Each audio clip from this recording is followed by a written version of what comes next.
Hi friends, నేను మీ నాని ప్రభాకర్. మీరు చూస్తున్నారు టెక్లాజిక్ ఛానల్. ఫ్రెండ్స్, ఇది Realme 8 5G variant mobile phone. ఈరోజు ఈ మొబైల్ ఫోన్ మనం అన్బాక్స్ అయితే చేద్దాం.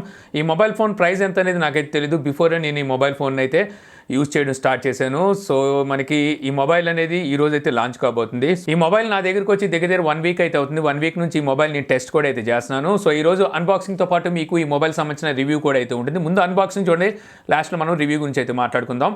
మొబైల్ ఫోన్ బాక్స్ అయితే మనకి ఈ విధంగా వస్తుంది. సో గతంలో వీళ్ళు తీసుకొచ్చిన బాక్స్ లాగా ఈ బాక్స్ కూడా అయితే ఉంటుంది. ఇక్కడ 8 5G అని చెప్పి రాస్తుంది. ఇక్కడ రియల్మీ బ్రాండింగ్ కనిపిస్తుంది. ఇక్కడ వచ్చేసరికి మనకి వేరియంట్ అయితే రాస్తుంది 8GB 128GB వేరియంట్. ఇందులో నీకు 4GB వేరియంట్ కూడా అయితే ఉంటుంది.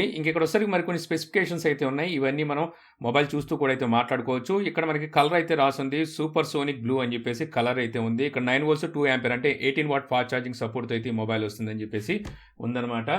ఆలస్యం చేయకుండా బాక్స్ సీల్ బ్రేక్ చేసి మొబైల్ ఎలాగుందో చూద్దాం. యాక్చువల్గా ఇక్కడ మనకి ఎంఆర్పి ప్రైస్ అయితే ఉంటుంది. వీళ్ళు ఇక్కడ ఎంఆర్పి ప్రైస్ అయితే కొట్టేశారు. సో అందువల్ల ఎంఆర్పి ప్రైస్ ఎంతో మనకి తెలియదు.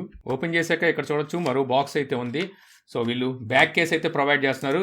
లాస్ట్ టైం వీళ్ళు బ్యాక్ కేస్ అయితే స్కిప్ చేశారు. సో ఇప్పుడైతే మళ్ళీ బ్యాక్ కేస్ అయితే ఇస్తున్నారు. ఇది ఒక మంచి విషయం అని చెప్పొచ్చు. రియల్మీ 8 అండ్ 8 Proలో మనకి బ్యాక్ కేస్ అయితే మిస్ అయినాయి. ఇక్కడ సిమ్ ఎజెక్టర్ పిన్ అయితే ఉంది. అలాగే సేఫ్టీ గైడ్, క్విక్ గైడ్ అయితే ఉన్నాయి. ఇక్కడ మొబైల్ ఫోన్ అయితే కనిపిస్తుంది. సో మొబైల్ ఫోన్ బయట తెద్దాం. సో ఇది పక్కన పెడదాం. ఇక్కడ వచ్చేసరికి మనకి ట్రావెల్ అడాప్టర్ అయితే ఉంది. ఇది వచ్చేసరికి మనకి 9 volts 2 ampere అంటే 18 watt ఫాస్ట్ ఛార్జింగ్ అయితే ట్రావెల్ అడాప్టర్ అయితే సపోర్ట్ చేస్తుంది. మొబైల్ కూడా మీకు 18 watt ఫాస్ట్ ఛార్జింగ్ అయితే సపోర్ట్ చేస్తుంది. ఇంకా ఫైనల్గా ఇక్కడ వచ్చేసరికి టైప్ సి కేబుల్ అయితే ఒకటి ఇచ్చారు. ఇవి మనకి బాక్స్లో ఉన్నవి. ఇక్కడ మొబైల్ ఫోన్ కనిపిస్తుంది. మొబైల్ ఫోన్ చూద్దాం ఎలా ఉందో. సో ఇంకా మొబైల్ చూడొచ్చు. మొబైల్ చూడడానికి అయితే ఈ విధంగా ఉంది. ఇదంతా బ్లాక్ సైడ్ అంతా ప్లాస్టిక్ బాడీతో వస్తుంది. సో ఫింగర్స్ని కూడా ఏమీ అట్రాక్ట్ అయితే చేయట్లేదు. ఒకసారి బ్యాక్ కేస్ వేసి చూద్దాం ఏమైనా లుక్ పాడవుతుందా. ఓకే, బ్యాక్ కేస్ వేస్తే మనకి ఈ విధమైన లుక్ ఉంది. లుక్ అయితే ఏం పాడవట్లేదు. సో ఇంతకుముందు బ్యాక్ కేస్ వీళ్ళు స్కిప్ చేశారు. ఇప్పుడు ఇవ్వడం మంచి విషయం చెప్పొచ్చు. ఇంకా ఇక్కడ చూస్తే మనకి రియల్మీ బ్రాండింగ్ అయితే కనిపిస్తుంది. ఇక్కడ త్రిబుల్ కెమెరా సెటప్ అయితే ఉంది. ఇందులో ఒక కెమెరా లాగా మనకు కనిపిస్తుంది. అది ఏ అని చెప్పని ఉందనమాట. ఇక్కడ ఫ్లాష్ లైట్ అయితే ఉంది. ఇక్కడ 48 megapixel అని చెప్పేసి రాశారు.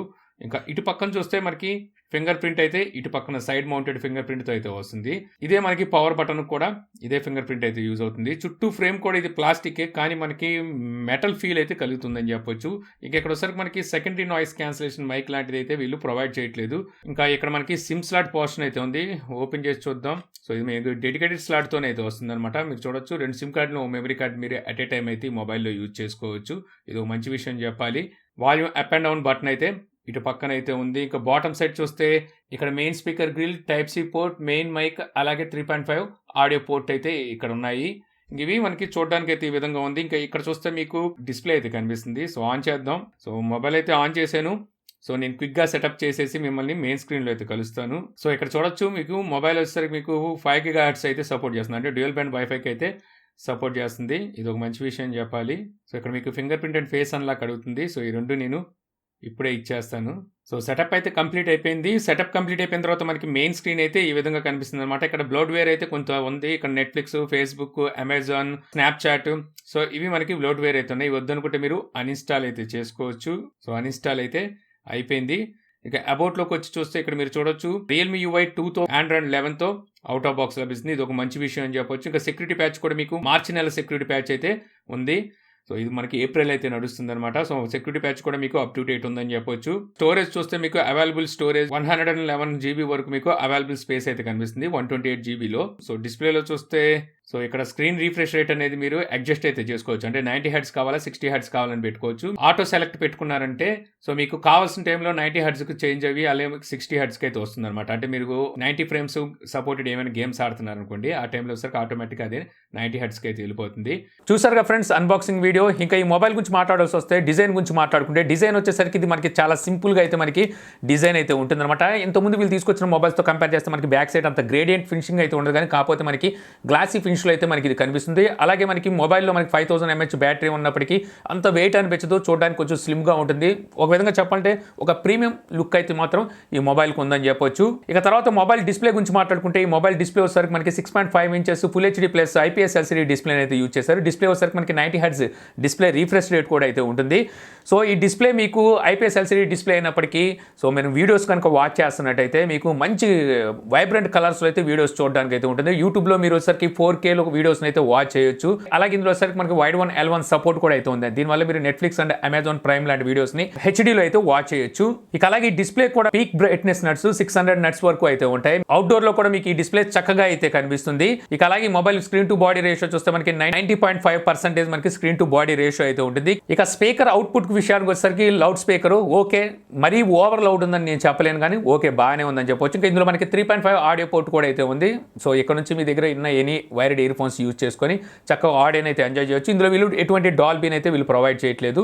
ఇక ఆ తర్వాత ఈ మొబైల్లోని ప్రాసెసర్ గురించి మనం మాట్లాడుకోవాలి. ఈ మొబైల్ మనకు 5G సపోర్టెడ్ ప్రాసెసర్ అయితే వస్తుంది. MediaTek Dimensity 700 ఈ ప్రాసెసర్ అయితే ఇందులో యూజ్ చేశారు. అయితే వచ్చేసరికి మనకి 7 nanometer బిల్డ్ అయిన ప్రాసెసర్ అనమాట. సో MediaTek ఈ మధ్య కనుక చూసుకున్నట్టయితే సో ప్రాసెసర్లో Dimensityలో మంచి ప్రాసెసర్లు అయితే తీసుకొస్తుందని చెప్పొచ్చు. మేజర్గా చూసుకుంటే ఒకప్పుడు వీళ్ళు ఫెయిల్యూర్ ఎక్కువ ఎక్కడ చూసారంటే థర్మల్ మేనేజ్మెంట్ మీద అనమాట. సో అదైతే మాత్రం Dimensityలో వీళ్ళు చాలా వరకు కవర్ చేశారని చెప్పాలి. అలాగే గేమ్స్లో కూడా మనకి ఈ ప్రాసెసర్ అయితే చాలా చక్కగా అయితే పర్ఫామ్ చేస్తుంది. నేనైతే కాల్ ఆఫ్ డ్యూటీ ఆడి చూశాను. దగ్గర 1.5 hour వరకు నేనైతే కాల్ ఆఫ్ డ్యూటీ ఆడాను. ఎక్కడ నాకు ఫ్రేమ్ డ్రాప్స్ ల్యాగ్స్ లాంటివి అయితే కనిపించలేదని చెప్పొచ్చు. కాల్ ఆఫ్ డ్యూటీని కూడా మనం మీడియం గ్రాఫిక్స్లో అలాగే హై ఫ్రేమ్ రేట్లో పెట్టుకొని కాల్ ఆఫ్ డ్యూటీని అయితే ఆడొచ్చు అనమాట. 1.5 hour నేను గేమ్ ఆడిన తర్వాత టెంపరేచర్ చెక్ చేసి చూసినట్టయితే 40 అయితే దాటలేదని చెప్పొచ్చు. మాక్సిమం 40 వరకు అయితే రీచ్ అయింది, అంతమించి అయితే రీచ్ అవ్వలేదు. సమ్మర్లో కూడా మీకు 40 వరకే రీచ్ అవ్వడం అనేది థర్మల్ మేనేజ్మెంట్ అయితే చాలా చక్కగా అయితే వీళ్ళు కవర్ చేశారని చెప్పొచ్చు. ఇక అవుట్ సైడ్కి వెళ్ళిన తర్వాత నేను కెమెరా టెస్టింగ్ కోసం అక్కడ టెస్ట్ చేస్తే అక్కడ మాక్సిమం 42 వరకు రీచ్ అయింది. సో హీట్ వచ్చేసరికి సో ఈసారి మాత్రం ప్రాసెసర్ ఎరగదీసిందని చెప్పాలి.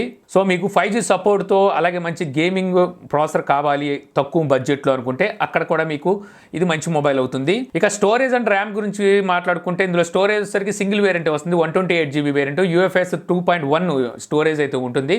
ఇక ర్యామ్ వచ్చేసరికి 4GB 8GB రెండు వేరియంట్లు అయితే లభిస్తుంది అనమాట. రెండింటికి వచ్చేసరికి వీళ్ళు LPDDR4X ర్యామ్ని అయితే యూజ్ చేశారు. సో నా దగ్గర ఉన్న వేరియంట్ వచ్చేసరికి 8GB వేరియంట్. ఇది మనకి మల్టీ టాస్కింగ్ అయితే మాత్రం ఎటువంటి ప్రాబ్లం లేదు. ఇక తర్వాత చెప్పుకోవాల్సింది కెమెరాస్. బ్యాక్ సైడ్ వచ్చేసరికి మనకి ట్రిపుల్ కెమెరా సెటప్ అయితే ఉంటుంది. Main camera 48 MP, second and third camera 2 MP, macro and depth censor అయితే ఇచ్చారు. ఇంకా ఫ్రంట్ కెమెరా వచ్చేసరికి 16 MP అయితే ఉంటుంది. ఇక కెమెరాస్ గురించి మాట్లాడుకొస్తే ఇక్కడ మీకు కెమెరాకి సంబంధించిన శాంపిల్స్ అయితే చూపిస్తున్నాను, ఇవి చూడండి. ఈ వీడియో నేను ఫ్రంట్ కెమెరా అయితే రికార్డ్ చేస్తున్నాను. ఫ్రంట్ కెమెరా యూజ్ చేసి మీరు 1080p అంటే ఫుల్ హెచ్డీలో వీడియోస్ని అయితే రికార్డ్ చేయొచ్చు. సో ఇప్పుడు మీరు ఆడియో కూడా ఇంటర్నల్ మైక్రోఫోన్ నుంచి అయితే రికార్డ్ అవుతుంది. సో ఇప్పుడు మీరు చూడొచ్చు ఇక్కడ స్టెబిలైజేషన్ ఏ రకంగా ఉంది, అలాగే ఫోకస్ ఏ విధంగా తీసుకుంటుంది అనేది మీరు ఇక్కడైతే జడ్జ్ చేయొచ్చు. ఈ వీడియో నేను బ్యాక్ కెమెరా అయితే రికార్డ్ చేస్తున్నాను. బ్యాక్ కెమెరా యూజ్ చేసి మీరు ఫుల్ హెచ్డీలో వీడియోస్ని అయితే రికార్డ్ చేయొచ్చు. సో అలాగే బ్యాక్ కెమెరాలో మీరు స్టెబిలైజేషన్ ఏ విధంగా ఉందనేది ఇక్కడ జడ్జ్ చేయొచ్చు. నాకైతే ఇప్పుడు ప్రస్తుతానికి స్టెబిలైజేషన్ బాగానే ఉన్నట్టుగా అయితే అనిపిస్తుంది. బ్యాక్ కెమెరా యూజ్ చేసి మీరు 10x వరకు జూమ్ చేసి వీడియోస్ని కూడా అయితే రికార్డ్ చేయొచ్చు. సో ఇది 2x, ఇది 5x, తర్వాత ఇది 10x. సో 10xలో ఇప్పుడు మనం వీడియోని అయితే రికార్డ్ చేస్తున్నాము. సో వీడియో క్వాలిటీ ఏ రకంగా ఉందనేది ఇక్కడ చూడొచ్చు. ఇవి ఫ్రంట్ కెమెరా శాంపిల్స్ నార్మల్గా తీశాను. ఇది పోర్ట్రైట్లో తీసిన శాంపిల్. పోర్ట్రైట్ పనితనం ఓకే బాగానే తీసుకున్నప్పటికీ మీకు ఎడ్జెస్ దగ్గర చూడొచ్చు, నా చెవి దగ్గర కొంచెం అవుట్ ఆఫ్ ఫోకస్ అయితే అయినట్టు కనిపిస్తుంది. ఇది బ్యాక్ కెమెరా నార్మల్ శాంపిల్, ఇది back camera portrait sample. Back camera portrait పనితనం అయితే చాలా బాగుందని చెప్పొచ్చు, ఎందుకంటే మనకి బ్యాక్ కెమెరాకి డెడికేటెడ్ డెప్త్ సెన్సార్ అయితే ఉంది కాబట్టి చక్కగానే తీసుకుంటుంది. సో బ్యాక్ కెమెరా యూజ్ చేసి మనం 10x వరకు జూమ్ చేసి అయితే ఫొటోస్ని క్యాప్చర్ చేయొచ్చు. ఇది నార్మల్గా తీసిన శాంపిల్, ఇది 2x శాంపిల్, ఇది 5x శాంపిల్, ఇది 10x శాంపిల్. 10xలో మనం జూమ్ చేసి ఫొటోస్ క్యాప్చర్ చేస్తే ఈ క్వాలిటీని అయితే అందిస్తాయి. ఇంకా ఇవి బ్యాక్ కెమెరాతో తీసిన మరికొన్ని శాంపిల్స్. ఇక్కడ మనకి కలర్స్ని ఎలా ప్రొడ్యూస్ చేస్తుంది అనేది అయితే మీరు చూడొచ్చు. ఇంకా బ్యాక్ కెమెరాలో మీకు వచ్చేసరికి 48 డెడికేటెడ్ మోడ్ కూడా అయితే ఇచ్చారు. సో దాంతో తీస్తే మీకు ఫోటో క్వాలిటీ అయితే ఈ విధంగా వస్తుందన్నమాట. మీరు ఇక్కడ డీటెయిల్స్ అయితే చక్కగా క్యాప్చర్ చేయడం అయితే గమనించవచ్చు. అలాగే ఇందులో మీకు ఏఐ కూడా ఉంది. ఏఐ ఆన్ చేసి మీరు ఫొటోస్ క్యాప్చర్ చేస్తే వైబ్రెంట్ కలర్స్లో అయితే ఫొటోస్ వస్తున్నాయి. మీకు ఇక్కడ లెఫ్ట్ సైడ్ ఉన్నది నార్మల్గా తీసాను, రైట్ సైడ్ వచ్చేసరికి ఏఐ ఆన్ చేసి తీసాను. సో మీకు ఇక్కడ వైబ్రెంట్ కలర్స్ని అయితే చూడొచ్చు. ఇక ఈ పిక్చర్లో మీరు డైనమిక్ రేంజ్ చూడొచ్చు. సో డైనమిక్ రేంజ్ అయితే మాత్రం చాలా చక్కగా తీసుకుందని చెప్పొచ్చు. మీకు డీటెయిల్స్ కూడా చాలా చక్కగా అయితే క్యాప్చర్ చేస్తుంది. ఇంకా ఇవి మ్యాక్రో శాంపిల్స్. సో ఇందులో సరికి మనకి మ్యాక్రో సెన్సార్ అనేది 2 మెగా పిక్సెల్ ఇచ్చారు కాబట్టి మీకు మరీ ఓవర్ ఎక్స్పెక్టేషన్స్ పెట్టుకోవడానికి అయితే ఉండదు. ఇంక ఇవి వచ్చేసరికి ఇండోర్ శాంపిల్స్. సో ఇండోర్లో వచ్చేసరికి ట్యూబ్లైట్ కండిషన్లో నేను తీసిన శాంపిల్స్ ఈ విధంగా అయితే వస్తున్నాయి. కలర్స్ అయితే చాలా చక్కగానే తీసుకుంటుందని చెప్పొచ్చు. అలాగే ఇందులో మనకి పనో మోడ్ కూడా ఉంది. సో ఇండోర్లో నేను పనో మోడ్లో ఈ ఫొటోస్ని అయితే నేను క్యాప్చర్ చేశాను. ఇక ఫైనల్గా వచ్చేసరికి ఇది నైట్ మోడ్లో తీసిన శాంపిల్స్. సో ఇందులో సరికి నైట్ మోడ్ ఉన్నప్పటికీ మీకు పెద్ద డిఫరెన్స్ అయితే ఏమీ తెలియదు. కాకపోతే నైట్ మోడ్ ఆన్ చేసి మీరు ఫొటోస్ని కనుక క్యాప్చర్ చేస్తే సో ఇక్కడ నాయిస్ అనేది కొంచెం తక్కువగా తీసుకుంటుంది. మీకు ఇక్కడైతే తెలుస్తుంది. లెఫ్ట్ సైడ్ వచ్చేసరికి నార్మల్గా తీసిన పిక్చర్, రైట్ సైడ్ వచ్చేసరికి నైట్ మోడ్ ఆన్ చేసి తీసిన పిక్చర్. సో ఇక్కడ వచ్చేసరికి నాయిస్ తక్కువ తీసుకోవడం అయితే మీరు గమనించవచ్చు. ఇక వీడియో రికార్డింగ్లో కూడా మీకు ఫోకస్, ఆటో ఫోకసింగ్ అనేది చాలా చక్కగా అయితే తీసుకుంటుంది. ఇక్కడ మీరు అది తెలుసుకోవచ్చు. ఇక సెన్సార్స్ విషయానికి వచ్చేసరికి మొత్తం టోటల్ 24 సెన్సార్స్ అయితే ఇందులో ఉన్నాయన్నమాట. సో మనకి కావాల్సిన మెయిన్ సెన్సార్స్ ఇచ్చారు. గేమింగ్ కోసం కావాల్సిన సెన్సార్స్ అన్ని అయితే ఇందులో ఉన్నాయి. సో వాటిని అయితే స్కిప్ చేయలేదని చెప్పాలి. ఇంకా ఫింగర్ ప్రింట్ సెన్సార్ వచ్చేసరికి మీకు సైడ్ మౌంటెడ్ ఫింగర్ ప్రింట్ని అయితే ఇచ్చారు. సో మీకు చెప్పాల్సిన అవసరం లేదు. మనకి రియల్మీలో వచ్చేసరికి ఫింగర్ ప్రింట్ చాలా స్పీడ్గా ఉంటుంది. అలాగే ఫేస్ అన్లాక్ కూడా అంతే స్పీడ్గా అయితే అన్లాక్ అవుతుంది. ఇంక ఇందులో ఓఎస్ గురించి మనం మాట్లాడుకుంటే ఆండ్రాయిడ్ 11 అవుట్ ఆఫ్ బాక్స్ వస్తుంది. ఇది ఒక మంచి విషయం చెప్పొచ్చు. అలాగే రియల్మీ UI 2.0 అయితే మీకు ఇందులో అవుట్ ఆఫ్ బాక్స్ అయితే లభిస్తుంది. సో రియల్మీ UIలో మీకు ఉండే ఫీచర్స్ ఇంతకుముందు గతంలో మీరు చూశారు కదా. దీని మీద మన ఛానల్లో చాలా వీడియోస్ అయితే ఉన్నాయి. సో అక్కడ చూసుకోవచ్చు. ఇక బ్యాటరీ గురించి మాట్లాడుకుంటే ఇందులో మీకు 5000 mAh బ్యాటరీ అయితే ఉంటుంది. ఇది మనకి 18 వాట్ ఫాస్ట్ ఛార్జింగ్ సపోర్ట్తో ఈ మొబైల్ అయితే వస్తుంది అనమాట. అవుట్ ఆఫ్ ది బాక్స్ మీకు 18 వాట్ ఫాస్ట్ ఛార్జర్ అయితే వీళ్ళు ప్రొవైడ్ చేస్తున్నారు. ఇక ఈ బ్యాటరీ బ్యాకప్ గురించి మాట్లాడుకోవాల్సి వస్తే ఇందులో ప్రాసెసర్ అలాగే ఆప్టిమైజేషన్ చాలా బాగుందని చెప్పొచ్చు. సో దీనివల్ల మీకు ఫుల్ డే బ్యాటరీ బ్యాకప్ అయితే మీకు ఖచ్చితంగా వస్తుంది. హార్డ్ మీరు ఎంత హెవీగా యూజ్ చేసినప్పటికీ మీకు ఫుల్ డే బ్యాటరీ బ్యాకప్ వస్తుంది. నాకైతే 2 days ఈజీగా అయితే బ్యాటరీ బ్యాకప్ వచ్చేది. సో మేజర్గా చెప్తున్నాను కదా, ఆప్టిమైజేషన్ అయితే చాలా బాగుంది ఇందులో. ఇక తర్వాత ఇందులోని సిమ్ కూడా చూసుకుంటే మనకి డెడికేటెడ్ స్లాట్తో వస్తుంది. అంటే 2 సిమ్ కార్డుని ఒక మెమరీ కార్డుని ఎట్ ఎ టైం అయితే యూజ్ చేయొచ్చు. మీరు ఇండియాలో చూసుకుంటే 5G నెట్వర్క్స్ అయితే ఇంకా లేవు. అయినప్పటికీ మీరు 4G LTE యూజ్ చేస్తున్నట్టయితే సో LTE ప్లస్ అయితే మీకు ఇందులో చూడడానికి ఉంటుంది. ఇవి ఈ మొబైల్ కొనడానికి గల ప్రోస్ అనమాట. ఇంకా కాన్ సెక్షన్లోకి వెళ్ళిపోతే మేజర్గా చెప్పుకోవాల్సింది ఇందులో వచ్చేసరికి ఎటువంటి అల్ట్రా వైడ్ యాంగిల్ కెమెరా అయితే వీళ్ళు ప్రొవైడ్ చేయట్లేదు. 3 కెమెరాలు ఉన్నాయి బ్యాక్ సైడ్. ఇక్కడ వచ్చేసరికి అల్ట్రా వైడ్ కెమెరా అయితే మీకు మిస్ అయింది. సో వైడ్ యాంగిల్ కావాలి అనుకుంటే మీకు అక్కడ అదొక డిసప్పాయింట్ అని చెప్పాలి. ఇక తర్వాత చెప్పుకోవాల్సింది ఫ్రంట్ కెమెరాలో మీకు ఎటువంటి EIS అయితే ఇవ్వలేదు. ఎలక్ట్రానిక్ ఇమేజ్ స్టెబిలైజేషన్ లేదు. అందువల్ల మీరు ఫ్రంట్ కెమెరా యూజ్ చేసి ఏమైనా వీడియోస్ రికార్డ్ చేస్తుంటే అక్కడ మీకు స్టెబిలైజేషన్ అనేది కనిపించదు. ఇక అలాగే ఫ్రంట్ కెమెరాలోనే మనకి కొద్దిగా ఓవర్ ఎక్స్పోజ్ అవుతుందన్నమాట. మనకి సన్లోకి వచ్చి మనం వీడియోస్ కానీ రికార్డ్ చేస్తుంటే ఇది వచ్చేసరికి నేను అనుకోవడం సాఫ్ట్వేర్ ఇష్యూ. దీన్ని అప్డేట్ ద్వారా వీళ్ళు ఏమైనా ఫిక్స్ చేసే అవకాశం అయితే ఉంటుంది. ఇక తర్వాత చెప్పుకోవాల్సింది దీంట్లో ఎటువంటి సెకండరీ నాయిస్ క్యాన్సిలేషన్ మైక్ని అయితే వీళ్ళు ప్రొవైడ్ చేయట్లేదు. మేబీ నేను అనుకోవడం దీని మొబైల్ ప్రైస్ 15,000 రూపాయల లోపు ఉండొచ్చు. అక్కడ చూసుకుంటే మనకి వేరే కంపెనీలు నాయిస్ క్యాన్సిలేషన్ ప్రొవైడ్ చేస్తున్నాయి. అయితే వీళ్ళు 5G ఆఫర్ చేస్తూ దాన్ని తీసారు అనుకోవాలి. రియల్మీ మొబైల్స్ అనగానే మనకి మేజర్గా గ్రేడియంట్స్ చాలా మంది ఇష్టపడుతుంటారు. బ్యాక్ సైడ్ వీళ్ళు తీసుకొచ్చే డిజైన్ చాలా బాగుంటుంది. ఇందులో సరికి ప్లెయిన్గా అయితే తీసుకొచ్చారు. ఇక ఫైనల్గా చెప్పుకోవాల్సింది వీళ్ళ దగ్గర 30 వాట్ ఫాస్ట్ ఛార్జర్ ఉన్నప్పటికీ వీళ్ళు ఈ మొబైల్లో మాత్రం 18 వాట్ ఫాస్ట్ ఛార్జర్ని అయితే ప్రొవైడ్ చేస్తున్నారు. సో ఇవి ఈ మొబైల్లో కొద్దిగా మైనస్లు అనమాట. ఓవరాల్గా చెప్పాలనుకుంటే ఈ మొబైల్ ప్రైస్ 15,000 రూపాయల లోపు తీసుకొస్తే మాత్రం అక్కడ 5G సెగ్మెంట్లో మీకు దీనికి మించిన మొబైల్ అయితే ప్రస్తుతానికి లేదు. సో ఆ సిచ్యువేషన్లో మీరు ఈ మొబైల్ ఖచ్చితంగా కొనుక్కోదగ్గ మొబైల్ అని చెప్తాను అనమాట. సో ఈ వీడియో మీకు నచ్చింది అనుకుంటున్నాను. వీడియో కనుక నచ్చితే లైక్ చేయగలరు. యూట్యూబ్లో మా ఛానల్ ఇంకా సబ్స్క్రైబ్ చేసుకోకపోతే సబ్స్క్రైబ్ చేసుకోవడం మర్చిపోమాకండి. So thank you for watching. జై హింద్.